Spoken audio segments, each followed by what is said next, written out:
네, 안녕하십니까. 오늘 말씀은 요한복음 14장 16절에서 31절 말씀을 읽겠습니다. 요절 27절 평안을 너희에게 끼치노니 곧 나의 평안을 너희에게 주노라. 내가 너희에게 주는 것은 세상에 주는 것과 같이 아니하리라. 너희는 마음에 근심하지도 말고 두려워하지도 말라.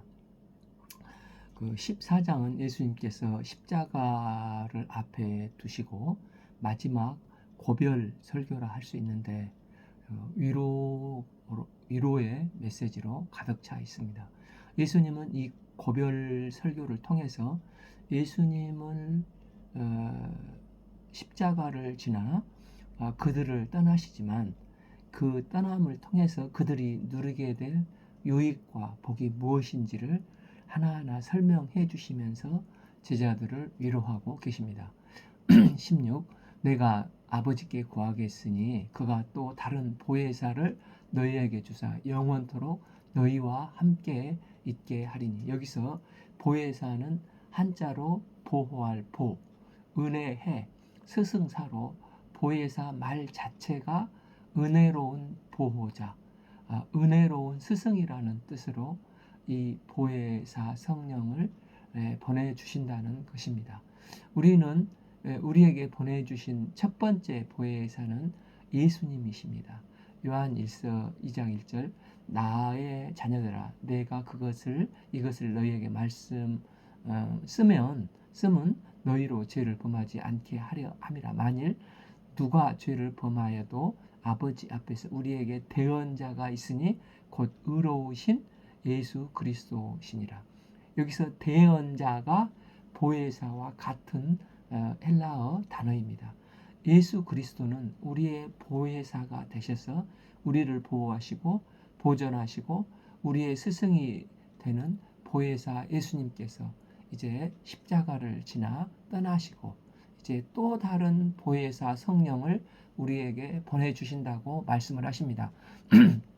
그런데 예수님은 그분은 보혜사라고만 하지 아니하시고 또 다른 보혜사라고 말씀하십니다. 이 말씀은 예수 그리스도와 동일한 본질이시고 동일한 영광과 권능을 가지고 계신 하나님이시지만 다른 양상으로 일하시는 보혜사라는 것입니다. 그래서 예수님이 떠나시고 우리에게 오시는 또 다른 보혜사 성령님은 우리 안에 내주하시면서 우리를 보호하시고 보존하시고 예수님과 동격의 보혜사가 되시는 것입니다. 또 다른 보혜사는 헬라어로 우리와 함께 하시는 분, 우리를 위해서 대언하시는 분, 우리를 위로해 주시고 우리와 상담해 주시는 카운셀러가 되시는 분이십니다.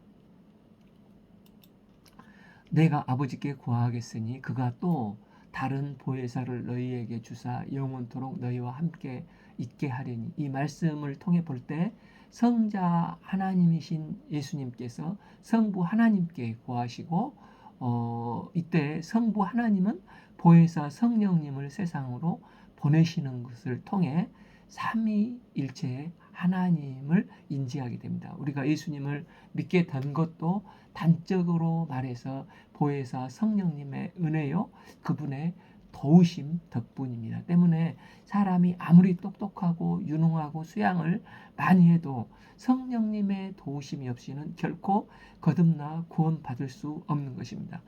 성령님은 영이시기 때문에 수백만 명에도 동시에 인격적으로 만나실 수 있습니다. 성령님은 시간과 장소에 제약을 받지 아니하시고 무소부재하신 분이십니다. 그래서 우리가 한꺼번에 기도하면 성령님께서 바빠서 어떻게 오시나 그럴 걱정할 필요가 없고 성령님은 영이시기 때문에 인격적으로 각 사람에게 충만히 임하게 되는 것입니다. 이 성령님은 영원토록 너희와 함께 있으리니 하셨는데 영원토록 거듭난 영혼에 내주하시면서 시 공간을 초월하셔서 심지어 생사를 초월하시고 함께 영원히 동행하시니 얼마나 감사하고 안심이 되는 것입니까? 17. 그는 진리의 영이라 세상은 능히 그를 받지 못하나니 이는 그를 보지도 못하고 알지도 못함이라. 그러나 너희는 그를 아나니 그는 너희와 함께 거하시며 또 너희 속에 계심이니라. 또 하나의 특징은 보혜사 성령님은 진리의 영이시라는 것입니다. 즉 성육신 예수 그리스도는 우리 옆에 진리를 보여주셨습니다. 그런데 성령님은 이제 우리 속에 쑥 들어오셔서 진리를 보여주시며 조명해 주시고 비춰주시는 분이 되시는 것입니다. 우리는 그냥 맹숭맹숭 말씀을 볼 때가 있는데, 그러나 어느 순간 성령께서 조명해 주시면 그 말씀이 가슴에 팍 꽂혀서 레마의 생명의 말씀이 됩니다. 그래서 현재 내 앞에 있는 이 산더미와 같은 문제나 나의 전 인생을 뒤바뀌어버리는 경험을 하기도 합니다. 또한 내면의 깊은 어둠과 혼돈 속에서 어디로 가야 할지 몰라 다만 기도할 때 이 진리의 영이 임하시면 하늘 가는 밝은 길을 비춰주시고 비춰 자녀의 삶을 살게 하십니다. 그래서 길이 없었던 것이 아니라 원래 있었는데 이 진리의 영이 나를 비춰주시는 것입니다. 이 진리의 성령이 항상 내 안에 내주하시니까 이제 내 결정으로 살지 않고 성령님의 도우심과 성령의 결정으로 살게 됩니다. 그래서 두려움과 근심으로 고민하지 않고 그분과 동행하며 살게 되는 것입니다. 우리 인간은 아무리 뛰어난 사람도 오류와 모순 투성이지만 내 안에 영원히 내주하시는 성령 하나님은 진리의 영이시므로 오류와 모순이 전혀 없으신 분이십니다. 세상은 보혜사 성령님을 받아들이지 못하므로 아무리 박사학위를 10개 받아도 그 인생의 경험이 아무리 풍성할지라도 사람의 지식과 지성으로 구원의 은혜를 결코 알 수 없습니다. 그러나 성령이 도우시면 예수님을 믿게 되고 성령님의 조명하심을 받아서 그리스도의 장성한 분량까지 우리는 성장하게 되는 것입니다. 그래서 그리스도인은 크게 3번 놀란다고 합니다. 여호와 하나님이 나 한 사람의 물 천하보다도 깊게 사랑하사 그분의 독생자를 십자가에 내주셨다는 사실에 깊게 놀랍니다. 또한 성육신하신 예수 그리스도께서 온 인류의 죄와 나의 죄 문제를 해결하기 위해서 십자가에 못 박혀 죽으셨다는 사실에 놀라고 감격합니다. 또한 구원받은 순간부터 성령님이 영원히 나의 내면에 내주하사 이 땅에서 뿐만 아니라 죽어서도 영원히 나와 함께 하시는 사실을 알게 될 때 다만 놀라고 감격하고 주님을 찬양하게 되는 것입니다. 18. 내가 너희를 고와 같이 버려두지 아니하고 너희에게로 오리라. 예수님은 십자가를 지나 떠나시지만 성령으로 우리 안에 오셔서 영원히 우리와 함께 하시며 역사하십니다. 때문에 예수님은 우리를 결코 고아와 같이 홀로 버려두지 않겠다고 약속을 하셨습니다. 우리가 성령 충만함을 덧입고 능력 있게 살아갈 수 있기를 기도합니다. 19. 조금 있으면 세상은 다시 나를 보지 못할 것이로되 너희는 나를 보리니 이는 내가 살아있고 너희도 살아있겠습니다. 이제 예수님은 십자가를 향해 나아가 십자가에 못 박혀 죽으시면 세상은 예수님을 다시 보지 못할 것이라고 말합니다. 그러나 이제 부활하신 후에 다시 예수님은 제자들에게 오십니다.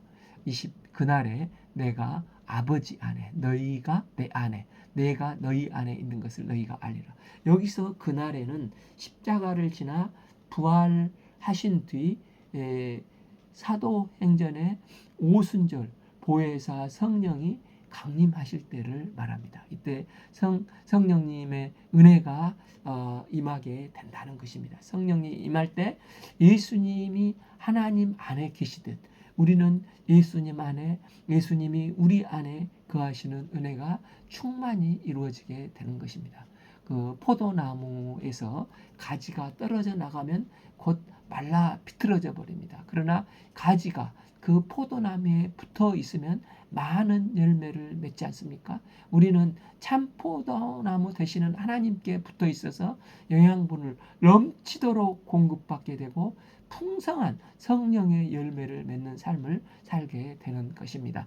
20일 나의 생명 계명을 지키는 자라야 나를 사랑하는 자니 나를 사랑하는 자는 내 아버지께 사랑을 받을 것이요 나도 그를 사랑하여 그에게 나를 나타내리라. 성령님은 우리 삶 속에서 예수님의 뜻을 깨닫게 되든지 기록된 말씀을 통해서 예수님을 보게 되든지 또 기도 가운데 하나님의 인도하심을 깨닫게 되든지 이 모든 것들이 성령께서 조명해 주셔서 우리 눈에 비춰 주시기 때문에 이렇게 된다는 것입니다. 우리 안에 역사하시는 성령님을 의지할 때 말씀에 순종하는 삶을 살게 되고 주님을 더욱 사랑하는 삶이 되게 되는 것입니다. 이때 가롯이 아닌 다른 유다가 질문을 합니다. 22절 요한복음의 이제 13장, 14장은 4명의 예수님의 제자가 계속해서 꼬리를 물고 질문을 하는 것으로 진행되고 있습니다. 첫째 베드로는 예수님이 자꾸 떠나시겠다고 하시니까 주여 어디로 가십니까? 어찌하여 주님을 따를 수 없습니까? 질문을 합니다. 이때 예수님께서 13장 36절 내가 가는 곳에 내가 지금은 따라올 수는 없으나 후에는 따라오리라. 이 질문을 통해서 놀라운 영적인 대답을 끄집어 내어 주시면서 말씀하십니다. 14장 1절 너희는 마음에 근심하지 말라. 하나님을 믿으며 또 나를 믿으라. 2절 내 아버지 집에 거할 곳이 많도다. 그렇지 않으면 너희에게 일렀으리라. 내가 너희를 위하여 거처를 예비하러 가신다고 말씀해 주셨습니다. 두 번째 도마가 나타나서 예수님은 어떻게 그 길을 따를 수 있습니까? 이제 도마가 나타나서 베드로는 어떻게 그 길을 따를 수 있습니까? 이렇게 했는데 이제 그 질문을 조금 바꿔서 질문을 합니다. 5절 도마가 이르되 주여 주께서 어디로 가시는지 우리가 알지 못하거늘 그 길을 어찌 알겠사옵나이까?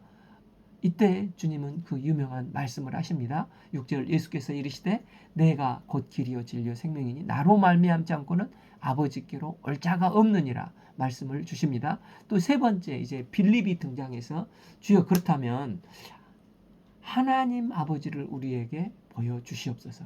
그러면 될 것이 아닙니까?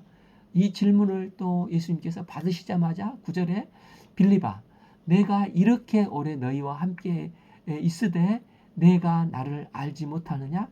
나를 본 자는 아버지를 보았다. 말씀으로 대답을 해주십니다. 이제 네 번째 주자로 가롯이 아닌 다른 유다가 질문을 합니다. 22절 이르되 주여 어찌하여 자기를 우리에게 나타내시고 세상에는 나타내지 아니하려 하시나이까? 이 유다를 비롯한 이 4명의 제자들의 꼬리를 무는 질문을 다 정리해보면 이렇게 보아도 저렇게 들어도 확신이 안 된다는 것입니다. 알 것 같은데 모르겠다는 것입니다. 그러니까 초기 신앙생활을 하는 대부분의 우리들의 고민이 이것이었지 않습니까?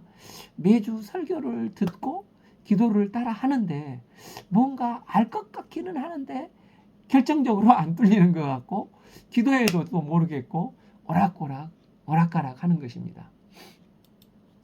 그래서 마치 씨 뿌리는 자의 비유에서 돌짝밭과 같이 어떤 날은 할렐루야 하면 했다가 또 조그만한 문제만 생기면 순식간에 또 지옥으로 곤두박질 치고 이제 위기가 오고 어려움이 닥치면 금방 의심하면서 하나님을 믿기는 믿는데 뭔가 참 맥이 도통 잡히지 않고 꼬리에 꼬리를 묻는 질문을 하는 것입니다. 그러니까 유다는 예수님은 왜 자신을 세상에서 숨기시고 이 다락방에서 우리 제자들에게만 이것을 보여주시냐는 것입니다. 23 예수께서 대답하여 이르시되 사람이 나를 사랑하면 내 말을 지키리니 내 아버지께서 그를 사랑하실 것이요 우리가 그에게 가서 거처를 그와 함께 하리라. 진리는 이 보편성과 배타성이 있습니다. 천국의 진리는 모든 사람에게 오고 오는 사람들에게 골고루 적용되는 보편적인 진리입니다. 그래서 예수님을 믿는 사람이나 믿지 않는 사람이나 겸손히 주님을 찾고 주님의 긍휼을 구할 때 주님은 모두에게 은혜의 빛을 비춰 주셔서 예수님을 믿도록 도와주십니다. 그러나 한편으로는 특정한 사람들만 제한적으로 이해할 수 있는 배타성이 있다는 것입니다. 성경은 세계적인 베스트셀러이지만 그렇다고 그들이 다 성경을 읽거나 이해하는 것은 아니지 않습니까? 하나님을 믿는 사람들은 성경을 읽으면 읽을수록 이 꿀송이처럼 달고 은혜를 받고 그 능력을 체험하고 예수님을 닮아갑니다. 그러나 하나님을 믿지 않는 사람들은 성경을 신화나 이스라엘의 역사적으로 연구의 대상으로 해서 지식은 해박해도 이 성경의 보화를 이해하지 못하고 그들은 고개를 갸우뚱만 거리고 그들의 삶에 말씀이 아무런 작용을 하지 않습니다. 24 나를 사랑하지 아니하는 자는 내 말을 지키지 아니하나니 너희가 듣는 말은 내 말이 아니요 나를 보내신 아버지의 말씀이니라. 예수님을 사랑하는 사람들만이 들을 길을 가지고 진리의 말씀을 받아먹고 성장할 수 있다는 것입니다. 그러나 예수님을 사랑하지 않는 사람은 그 말씀을 아무리 읽어도 아무리 들어도 도무지 이해할 수 없고 받아들이지 않고 순종하지 않는 것입니다. 맞지 않습니까? 사랑하면 우리는 더 그 사랑의 대상에 대해서 알고 싶지 않습니까? 사랑하는 사람과 사랑하지 않는 사람의 차이가 사랑하는 사람은 구체적으로 더 알고 싶어지지만 사랑하지 않으면 대충대충 건성건성 듣는 둥 마는 둥 하는 것입니다. 그러나 사랑하면 말하는 것, 그 사람이 좋아하는 것, 또 그 사람이 싫어하는 것, 그 사람의 말하는 행간의 의미, 깊은 것을 다 알고 싶어 합니다. 그래서 사랑하는 사람끼리는 눈빛만 봐도 다 이해하지 않습니까? 그래서 예수님은 사랑하는 너희들에게만 먼저 전하는데 사랑해야 말씀의 의미를 이해할 수 있기 때문이라는 것입니다. 사랑하면 더 들어주고 싶고 따르고 싶고 순종하고 싶습니다. 그러나 나를 사랑하지 아니하는 자는 내 말을 지키지 아니하나니. 그러니까 사랑하면 지킨다. 즉 순종한다는 것입니다. 그래서 예수님은 배타성을 가지고 제한을 두고 있다는 것입니다. 그래서 제자들이 먼저 마치 그 어릴 때 봐보면 논에 이제 모를 내기 위해서는 먼저 이게 목판을 만드는데 이 제자들이 목판이 되어서 자라면 나중에 모든 논에 모내기를 하듯이 세상에 전달될 것이라는 것입니다. 그런데 문제는 인간의 사랑은 불완전하고 지속적이지 못하다는 것입니다. 그래서 베드로를 볼 때 예수님을 진심으로 사랑하지만 마음은 원이로되 육신이 약해서 결국 자기도 모르게 예수님을 3번이나 부인하는 연약한 모습을 보이지 않습니까? 그래서 성경은 사랑을 해야 이해할 수가 있고 사랑을 해야 예수님을 진리를 지킬 수 있지만 제자들의 사랑은 불완전합니다. 그래서 예수님께서 온전한 사랑을 이루기 위해서 성령을 보내주신다는 것입니다. 그래서 모판과 같은 제자들이 먼저 가져야 될 필수적인 자세는 사랑이고 거기다가 플러스 성령을 받으라는 것입니다. 그래야 사랑이 지속되고 일관성 있고 끝까지 가는 사랑이 된다는 것입니다. 그러면서 예수님은 사랑을 지속할 수 있는 성령의 능력에 대해서 말씀을 해주십니다. 25 내가 아직 너희와 함께 있어 이 말을 너희에게 하였거니와 26a 보혜사 곧 아버지께서 내 이름으로 보내실 성령 너희가 그가 너희에게 모든 것을 가르치시고 첫째 성령님은 모든 것을 가르치신다는 것입니다. 예수님은 너희가 나를 알고 싶니? 나를 믿고 싶니? 하면서 그러려면 불의를 떠나라. 또 노력하고 있으라 이렇게 말씀하지 않으셨습니다. 그리고 예수님은 오직 성령을 받으라 말씀하시고 성령 받지 않으면 예수님을 알 수 없다고 말씀을 하십니다. 성령을 받아야만 예수님을 깊게 알 수 있고 지속적으로 예수님을 더욱더 깊게 사랑해 나갈 수가 있습니다. 육적으로 중성의 도리를 아무리 설명을 해줘도 니고데모처럼 엄마 뱃속에 다시 들어가야 합니까? 라고 엉뚱한 소리를 하고 자꾸 말씀을 증거해도 졸게 되는 것입니다. 그러나 성령이 계시면 깨달음이 있고 가르침이 가능합니다. 그래서 고린도전서 2장 16절 육에 속한 사람은 하나님의 성령의 일들을 받지 않으니 이는 그것들이 그에게 어리석게 보이며 또 그는 그것들을 알 수도 없나니 그러한 일들은 영적으로 분별되기 때문이니라. 그러니까 성령이 임해야만 분별이 가능하고 이해가 가능하고 깨우침이 가능하다는 것입니다. 왜입니까? 성령께서 가르쳐 주시기 때문에 그렇다는 것입니다. 그래서 성령이 임하게 되면 말씀이 쉽게 와닿고 말씀이 은혜롭고 재미가 있지 않습니까? 얼마 전에 소천하신 이어령 석학 교수님이 처음에는 세 가지가 안 믿어졌다고, 아무리 믿으려고 해도 안 믿어졌다고 합니다. 창조가 안 믿어지고 부활이 안 믿어지고 성령이 안 믿어졌다고 합니다. 그래서 이분이 불신자로 오래 살았는데 사랑하는 딸이 죽고 나서 어느 날 이게 다 믿어지게 되더라는 것입니다. 그래서 이제 성령을 받게 되었다라고 간증하는 것을 들은 적이 있습니다. 그러니까 아무리 석학도 아무리 믿으려고 해도 영적으로 분별이 안 되면 이 마음에 안 믿어지는 것입니다. 그런데 이렇게 꽉 막혀 있던 육적인 사람도 오직 성령이 그 내면에 역사하시면 그 순간 그 어렵던 말씀이 들리게 되고 믿어지지 않았던 것이 마치 따뜻한 봄 햇볕에 눈이 사르르 녹듯이 나도 모르게 모든 것이 영접이 되고 믿어지게 되는 것입니다. 이처럼 성령님은 가르침의 영으로 성령이 역사하시면 가르쳐 아무리 캄캄한 영혼에도 조명을 해주시고 밝은 빛의 삶을 살게 해주시는 것입니다.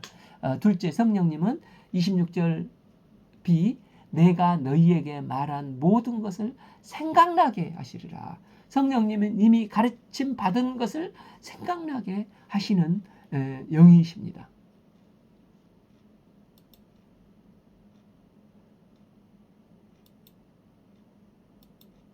성령님은 말씀이 생각나게 되는 것입니다. 사도 바울은 유라굴라가 불어오며 배가 파산하고 다 죽게 될 때 주님의 말씀을 받고 그 말씀을 들려주신 말씀이 생각났습니다. 사도행전 27장 24절 바울아 두려워하지 말라. 내가 가이사 앞에 서야 하겠고 또 하나님께서 너와 함께 행하는 자들을 다 내게 주셨다 하였으니 이 말씀이 생각나 힘을 덧입고 로마 선교를 하게 되었습니다.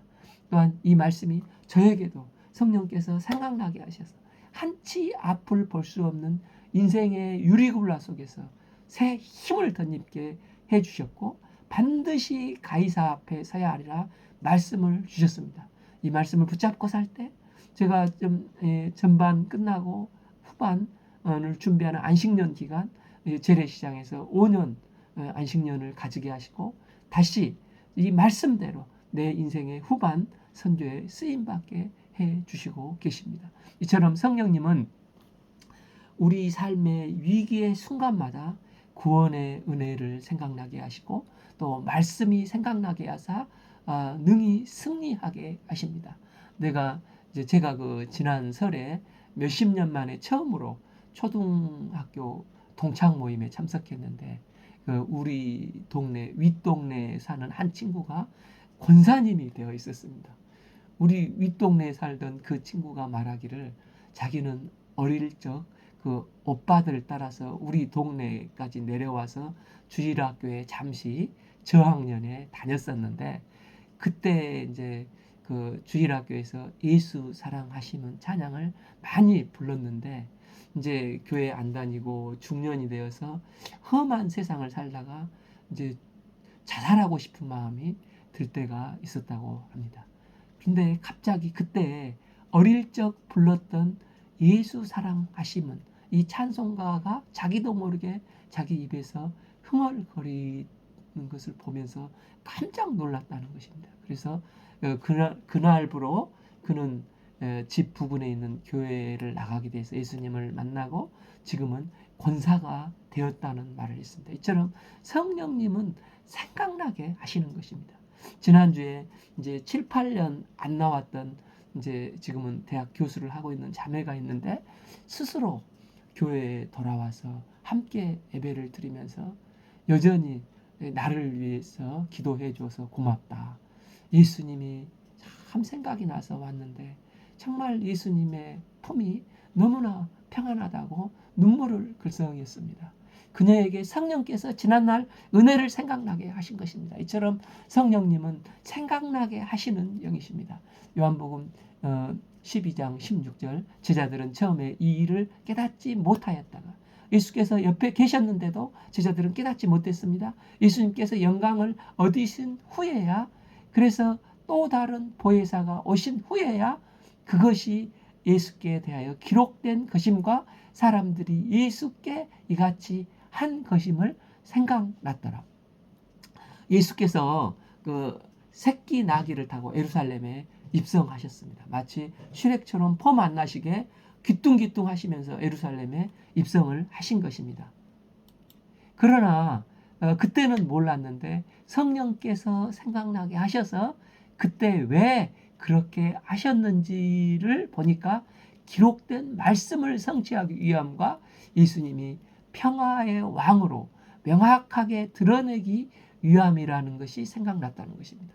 유대인들은 메시아가 오시면 초림 메시아를 생각하지 못하고 로마의 식민지로서 로마를 다 파괴시키고 무너뜨리는 권능의 재림주와 같은 메시아를 원했습니다. 그런데 이제 다 지나고 나서 제자들이 성령께서 생각나게 하실 때 예수님께서 십자가를 통해 떠나셨지만 성령이 오실 때 이 모든 것이 생각난 것입니다. 그래서 그분이 말씀을 조명해 주실 때 이제 레위기 속에 예수님을 찾게 해주십니다. 또한 잠언 속에서도 예수님을 보게 해주시는 것입니다. 예수님은 이렇게 생각나게 해주신다는 것입니다. 또한 세 번째 성령님은 예수님의 평안을 얻게 해주신다는 것입니다. 27 평안을 끼치노니 곧 나의 평안을 너희에게 주노라. 내가 너희에게 주는 것은 세상이 주는 것과 같지 아니하라. 너희는 마음에 근심하지도 말고 두려워하지도 말라. 이 말씀은 성령에 관한 최종적인 결론입니다. 성령이 마시면 우리에게 모든 것을 가르쳐 주시고 또 순간순간마다 결정적일 때마다 말씀들을 생각나게 하셔서 능히 승리하게 하십니다. 뿐만 아니라 이제 우리에게 평안을 주신다는 것입니다. 그런데 이 평안은 순간적이고 물질적이고 불완전한 평안이 아니라 예수님께서 주시는 영원한 평안입니다. 빌립보서 4장 6절 아무것도 염려하지 말고 다만 모든 일에 기도와 간구로 너희 구할 것을 감사함으로 하나님께 아뢰라고 했습니다. 이 평안은 어떻게 얻어진다는 것입니까? 기도 전에 먼저 염려하지 않는 것입니다. 염려가 올 때 이것은 내게 염려하라고 주신 게 아니라 하나님께 나가 기도할 상황이라는 것을 깨닫게 해주는 상황일 뿐이라는 것입니다. 이때 우리는 염려하지 않고 하나님께서 지금 이 상황은 주님께 나가 기도할 때, 아랠 때 라는 것입니다. 그리고 응답보다도 먼저 내게 평안이 오는 것입니다. 그러면 응답은 언제 옵니까? 하나님께 기도할 때 그리스도의 일하심이 일어나고 응답이 우리에게 오시는 것입니다. 이 땅에서 오는 평안은 스스로 쟁취해내고 내가 승리할 때만 오는 세상 평안이 아닙니다. 그러나 예수님이 주는 평안은 구하여 얻는 평안이라는 것입니다. 세상이 주는 평안은 나를 제외한 다른 다른 부분들이 바꿔질 때만 오는 평안입니다.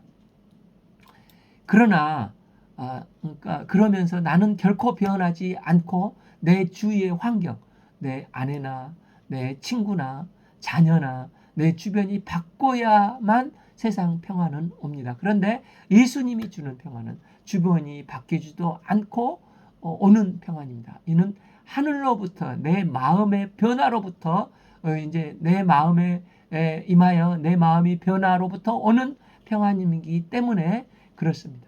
그래서 사도 바울은 추운 겨울에 감옥에서 빌립보서를 썼지 않습니까? 그가 이렇게 서신서를 쓸 수 있었던 것은 환경이 바뀌거나 그가 뭔가를 쟁취해서가 아니라 성령께서 그 마음에 주셨던 평안을 주셨을 수 주셨기 때문에 이 기쁨으로 서신서를 써서 흩어진 성도들에게 기쁨의 소식을 증거하며 위로를 할 수 있었습니다. 내 영혼의 깊은 데서 찬송가가 있지 않습니까? 2절에 보면 내 마음속에 이 평안은 깊이 묻힌 보배로다. 나의 이 보화를 캐내어 갈자 그 누구랴 안심일세. 뭐 요즘은 좀 찬송가가 바꿔진 것 같은데 이런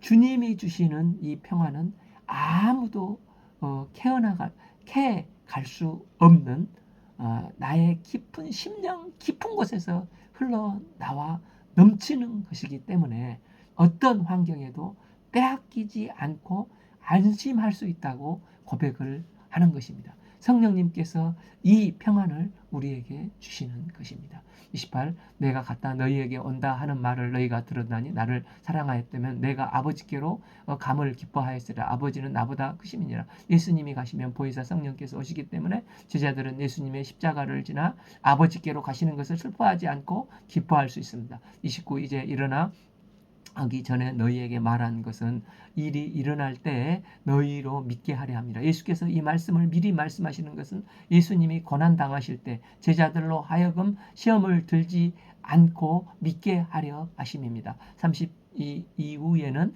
내가 너희와 말을 많이 하지 아니하리니 이 세상에 임금이 오겠습니다. 그러나 그는 내게 관계할 것이 없으니 31 오직 내가 아버지를 사랑하는 것과 아버지께서 명하신 대로 행하시는 것을 세상이 알게 하려 함이니라. 일어나 여기를 떠나자 하시니라. 즉 이후에는 세상 임금이 오겠지만 예수님은 아버지를 사랑하시고 그분의 뜻에 순종하여 행하시는 일이기 때문에 아무런 사탄과 관계가 없다는 것입니다. 예수님은 억지로가 아니라 자발적으로 십자가의 길을 순종하여 가십니다. 성령께서 저희에게 충만히 역사해서 모든 것을 가르치시고 생각나게 하시고 평안을 주시기를 기도합니다. 오늘 말씀은 요한복음 14장 16절에서 31절 말씀을 읽었습니다. 감사합니다.